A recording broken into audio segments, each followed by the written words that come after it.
Tahukah Anda, otak merupakan bagian tubuh yang paling penting bagi manusia?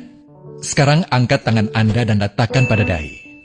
Tepat di situ, ada bagian otak yang paling istimewa. Bagian itu disebut prefrontal cortex, atau disingkat PFC. Menurut peneliti otak Jordan Grafman, PFC ini hanya ada pada otak manusia, sehingga membedakan kita dengan binatang. Bagian ini diciptakan dan dirancang khusus oleh Tuhan supaya manusia mampu memilih dan memiliki etika. PFC berfungsi seperti pemimpin.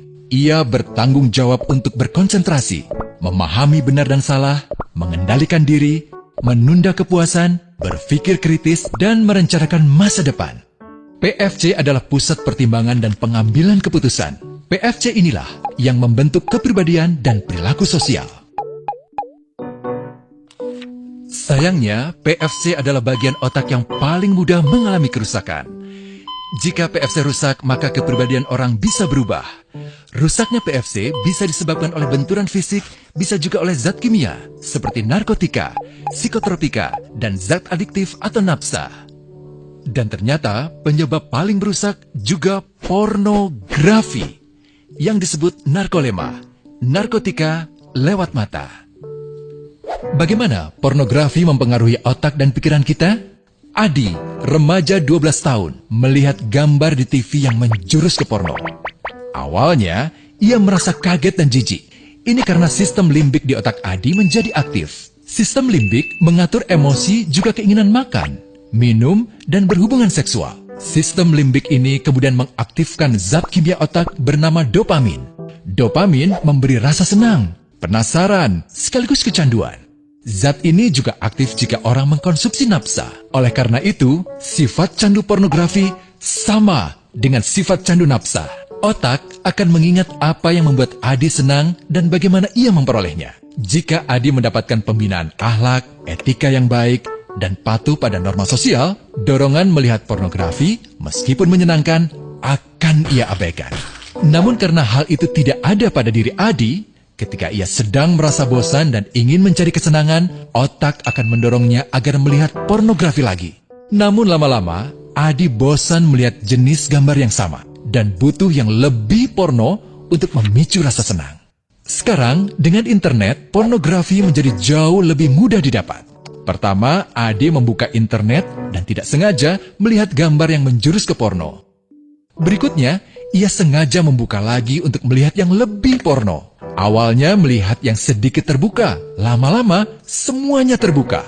Awalnya melihat 1 menit, lama-lama 1 jam. Adi mengalami kecanduan pornografi.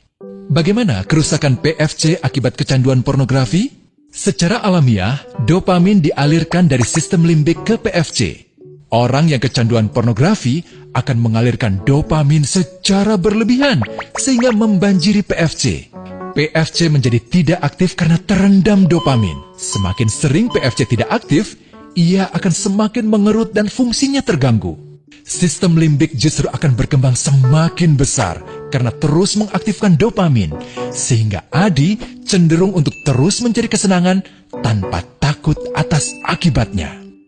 Jika tidak ditangani segera, Adi berpeluang besar menjadi pelanggan pornografi seumur hidup dan mengalami kerusakan otak di bagian PFC. Awalnya, ia akan kehilangan konsentrasi, penurunan kemampuan menimbang benar dan salah, serta berkurangnya kemampuan mengambil keputusan. Lama-lama, besar kemungkinan ia akan melakukan masturbasi, oral seks, hubungan seksual suka sama suka, dan mudah berganti-ganti pasangan seksual. Pernikahan dianggap tidak penting, pasangan dianggap hanya sebagai objek seksual semata, cenderung merendahkan derajat dan kehormatan lawan jenis. Selera hubungan seksualnya pun tidak sehat dan seenaknya, kasar sampai tega memperkosa. Manusia jadi tidak ada bedanya dengan binatang. Inilah dampak yang terjadi akibat kerusakan PFC.